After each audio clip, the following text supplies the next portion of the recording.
उत्तराखंड लोक सेवा आयोग जो यूकेपीएससी है, वहाँ पे पोस्ट एडवर्टाइज हुई हैं। जो पॉलीटेक्निक कॉलेजेस हैं वहाँ पे असिस्टेंट प्रोफेसर की या लेक्चरर की पोस्ट एडवर्टाइज हुई हैं। इनको फिल करने की जो लास्ट डेट है वो आपकी 12 अगस्त है। ठीक है, 23 को ये एडवर्टाइज हुई थी। 12 अगस्त तक इसका फॉर्म ऑनलाइन फिल करना है इनकी ऑफिशियल वेबसाइट पर। फ़ी सबमिशन की लास्ट डेट भी आपकी 12 अगस्त है और 18 अगस्त तक आप इसमें कोई भी कर सकते हैं चेंज। अगर आपका कोई नाम भरने में या कुछ और इन्फॉर्मेशन जो भरी है आपने उसमें कुछ गलती हो गई है तो उसको भी आप करेक्शन कर सकते हैं। तो देख लेते हैं क्या किस तरीके से पोस्ट एडवर्टाइज हुई हैं। ये सभी रूल्स एंड रेगुलेशन हैं, ये भी आपको देख लेने होते हैं जब भी आप कोई फॉर्म भरते हो। और जो कुल जो वैकेंसी है वो टोटल आपकी 526 वैकेंसियाँ हैं। इनमें जो आपकी वो है पोस्ट है वो है सबसे पहले ये जो प्रवक्ता मैकेनिकल इंजीनियर, मतलब जो लेक्चरर है मैकेनिकल इंजीनियरिंग की, वहाँ पोस्ट निकली है 55।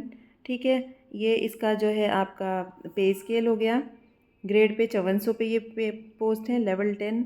और जो आपकी इसमें एजुकेशनल क्वालिफ़िकेशन है, आपने जो है अपनी जो ग्रेजुएशन है वो इंजीनियरिंग कॉलेज से आपने मैकेनिकल इंजीनियरिंग, मैकेनिकल और robotics, automation engineering, mechatronics engineering, industrial और उत्पादन इंजीनियरिंग, मैकेनिकल इंजीनियरिंग उत्पादन, automation, mechanical engineering, tool engineering.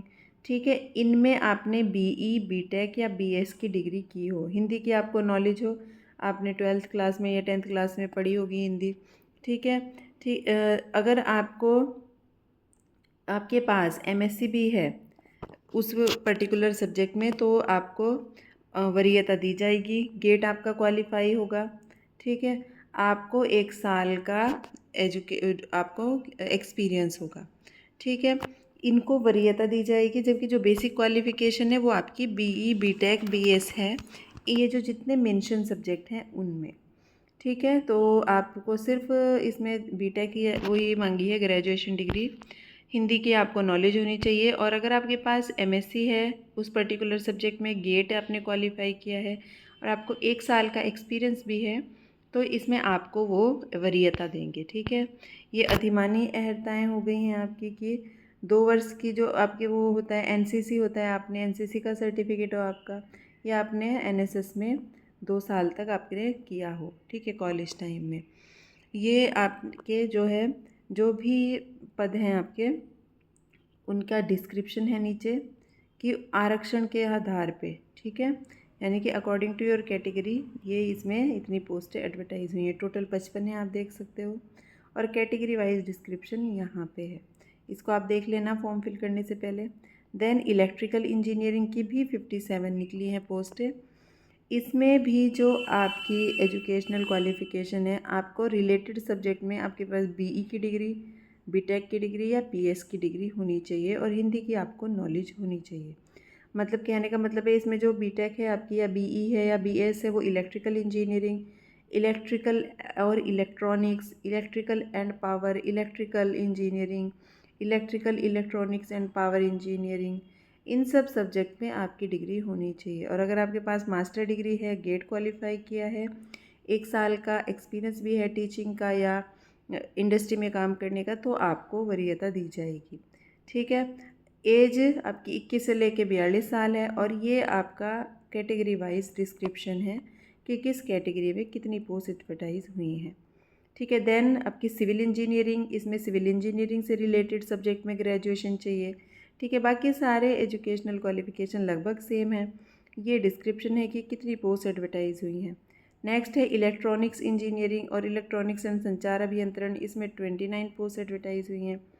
इसमें भी बीटेक, बीई, बीएस की डिग्री होनी चाहिए आपके जो भी रिलेटेड सब्जेक्ट्स है उसमें। ये सारे सब्जेक्ट यहाँ पे मेंशन किए गए हैं, आपको अपना सब्जेक्ट ध्यान से देख लेना है जब फॉर्म फिल करने से पहले। देन इसका ये आपका डिस्क्रिप्शन हो गया है कि हर एक कास्ट में मतलब कैटेगरी वाइज कितनी पोस्ट एडवर्टाइज हुई हैं।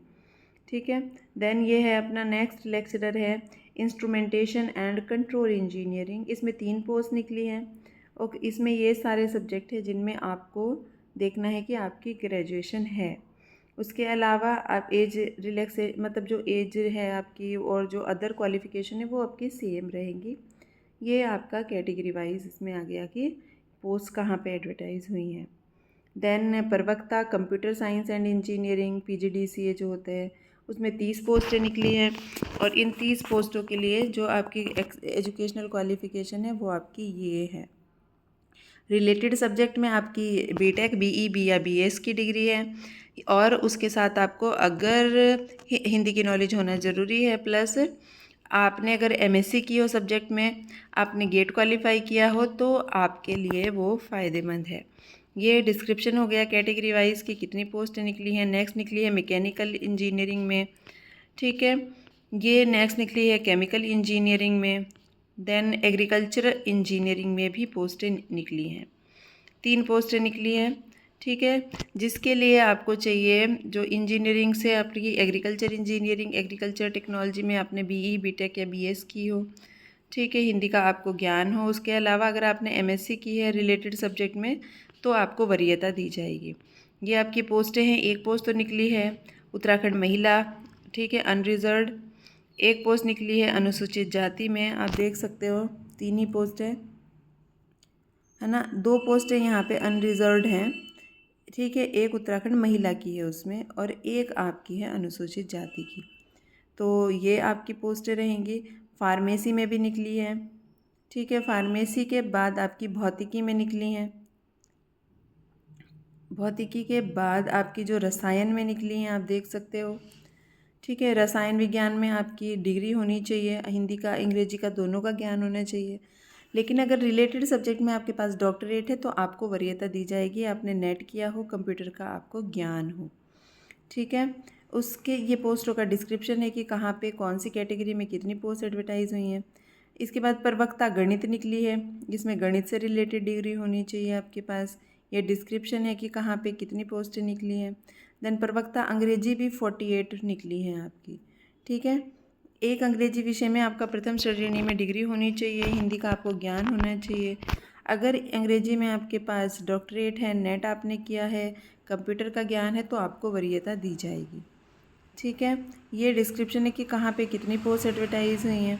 देन आपकी प्रवक्ता निकली modern office management and secretarial practice में 7 पोस्टें निकली हैं।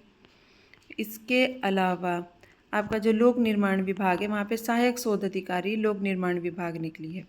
इसमें जो एक पोस्ट ही निकली है और जो एजुकेशनल क्वालिफिकेशन है रसायन विज्ञान की मास्टर उपाधि ली हो आपने, मतलब MSc रसायन विज्ञान हो, MSc केमिस्ट्री हो। और उसके बाद ये अधिमानी अहर्ताएँ हो गई, आपको इनको भी चेक कर लेना है। ये पोस्ट का डिस्क्रिप्शन है कि किस कैटेगरी में पोस्ट एडवर्टाइज हुई है। तो ये सारी पोस्टें हैं जिनके लिए एज हमने बता दिया 21 से लेके 42 साल है।